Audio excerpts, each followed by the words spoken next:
short-term freeze with Mexico, as you know, and with Canada. But they've agreed to be very, very strong on the border, stronger than they ever were by far, by a factor of about 30. And in addition to that, as you can see, we've been strong because we've had numbers like you've never seen before. I mean, the border is now closed, really closed. And with that being said, we're letting good people come through, and we want good people to come into our country. But the border is closed.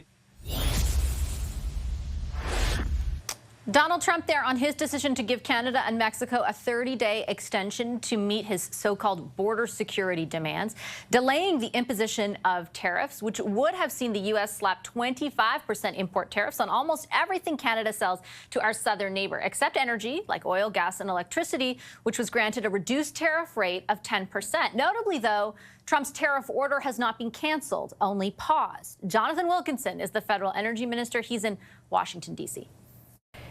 Hi, Minister. Good to have you back on the show. Thanks for making the time.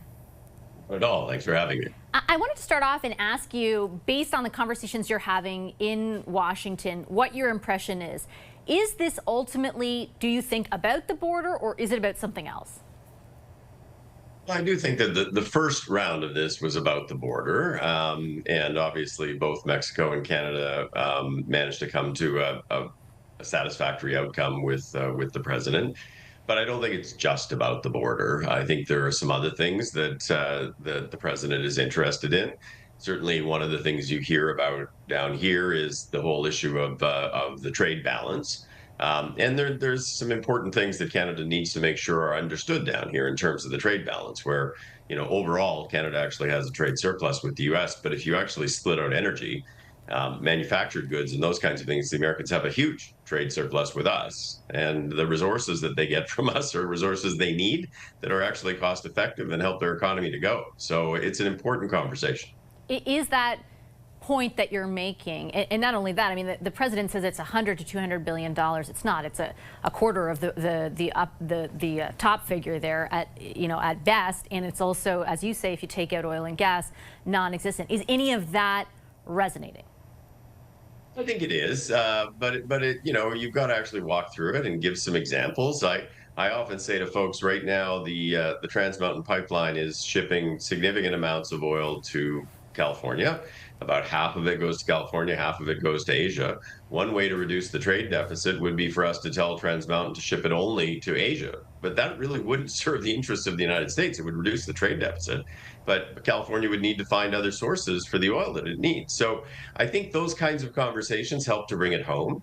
The other part of the conversation that I'm having here is, rather than talking about, you know, how we actually hurt each other, there are enormous opportunities for collaboration that can help President Trump achieve some of the goals that he campaigned on, but also will be good for Canada, like working together on critical minerals. So I think that resonates here.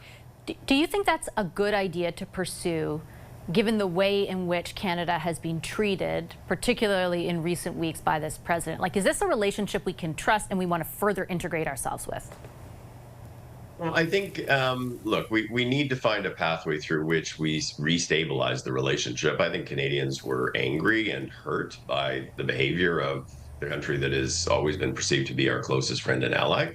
I can tell you I felt that myself quite personally. But we do need to find a pathway through which we get to a more constructive place. We live beside the United States, and we are going to have to actually have an ongoing relationship. I think in some of these areas, there is a pathway for us to do that. That doesn't mean that we don't also be needing to think about how do we build more diversity into our ability to export. That's thinking about debottlenecking the railways and the ports. It's about the LNG facilities that are being built on the West Coast to be able to ship gas. It's about Trans Mountain, and it's about a bunch of other things. And we're going to have to reflect on those things coming out of this. But that doesn't mean we don't need a productive relationship with the U.S. Why did it take a crisis of this magnitude to get you and your cabinet colleagues talking like that, about reflecting on the need to further expand our capacity to hit other markets?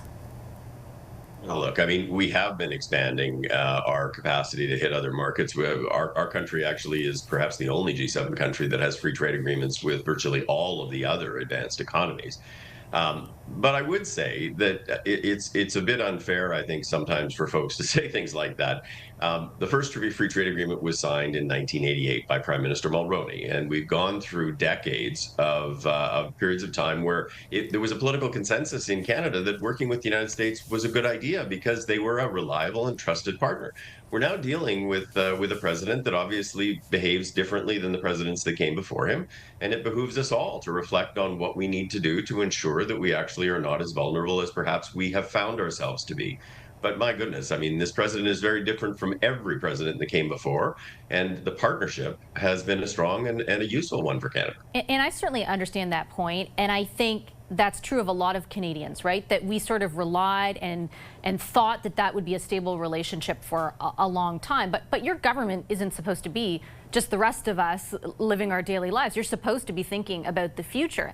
And with great respect, like I've interviewed you a number of times, I don't think anyone would describe you as a champion for building infrastructure to get our product to other markets. Even TMX, the one thing your government spent a ton of money on, did invest to do exactly that. Barely a peep when it opened up. It was difficult to get an interview with anyone to publicize that fact. I think of LNG, for example, and the interviews we've done on that. A quote from you just a number of months ago: the government is opposed to using government money to fund inefficient fossil fuel subsidies. We're the first country in the world to actually do that. We are not interested in investing in LNG facilities. Now it appears that you and your government have had a big change of heart. Why should Canadians trust that? Are you actually genuine about it? With due respect, Vassy, a number of the things you said there are actually just not true. Certainly, I did champion the Trans Mountain Pipeline, and it actually does exit just adjacent to my riding. So it was certainly something that I worked very hard to explain to British Columbians. In terms of LNG, I mean, we have been supportive of LNG. The LNG Canada-1 is going to be starting up very soon. Wood fiber is being built. Cedar is very close to moving ahead. We are having active conversations on LNG Canada too. Those all have been important things. That doesn't mean that in the context of building fossil fuel infrastructure, you get to conveniently forget about climate. You have to do this in a manner that is consistent with Canada doing its part with respect to climate change. At the end of the day, climate doesn't just magically go away. You have to do these things together. And I have been very long a champion for doing that. And I think if you ask folks in the oil and gas sector, they would tell you that. But you're framing it as someone who's asking you about what your government's position is on getting extra capacity to other markets. You're a climate change denier. I don't think that entered into my question at all. I don't know if people across this country, I certainly have never interviewed anyone out of Alberta or Saskatchewan who has the view that your government was a champion of projects like that. TMX, sure, but there's a whole bunch of other ones. I just read a direct quote to you in which you told me there's no way that there's going to be government investment in phase. That was a question about phase 2. Yeah, but Vassy, let's be clear here. I mean, governments typically are not investors in projects. That is the private sector. But governments can facilitate through the work that they do with respect to regulatory and permitting issues and everything else. And this government, and certainly I, have been very strong advocating for the simplification of regulatory and permitting issues, the work with the provinces to try to better align those things so that these projects can get built expeditiously. But we are not a state-run country, Vassy. The federal government doesn't actually take control. That wasn't about taking of control. Investments with respect to various production facilities. It was about incentivizing incentivizing electrification. Was a very specific case. It was a very specific case because of the political risks that were put into play by Premier Horgan. But this wasn't a question about whether or not you're going to fund an LNG facility. I take your point on that, most definitely. Right. It was a question about whether you would incentivize. That's what you said was an investment. Yes, because I had asked you if you would provide any incentives for that phase 2 to be electrified, so that it would mitigate the emissions. No.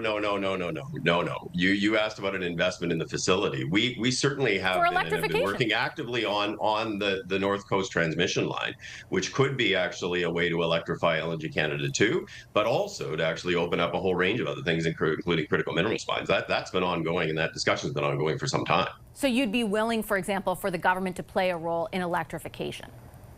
Yes, and we've said that, and we're actually working with the government of British Columbia on that right now. And so what does that mean for the future of projects like that? And is there any discernment between, in your view, the way that you would have positioned the government 2 years ago, for example, on things like this, and now, vis-a-vis Donald Trump? Well, I would say that there is greater emphasis on trying to ensure that there is diversity on a go forward basis because our American friends have not been very friendly lately. And while we may get through these tariffs, I think they have fundamentally affected the psychology of Canadians in terms of the level of trust that we are going to have that they are always going to be there as our friends and our allies in the context of these kinds of trading relationships. So I do think that we are going to have to sit down, and we already are. The Prime Minister is already talking to the premiers about this. It's going to have to involve the provincial and territorial governments. But looking at strategic projects that we may need on a go forward basis. And that's not just about oil and gas, that's also about the railways and being able to export more products through the ports. That's about the Port of Prince Rupert. That's about moving forward with RBT2 in Vancouver. That's about finding ways to debottleneck ports on the East Coast. Do you think that there is a way, separate and apart from that, for Canada to avoid the application of these tariffs beyond 30 days? I do. Well, I think there is. I mean, at the end of the day, I can't obviously speak for the president nor get inside his head. But I do think that Canada has a very good case to make. At the end of the day, I don't think the president has an interest in hurting Americans.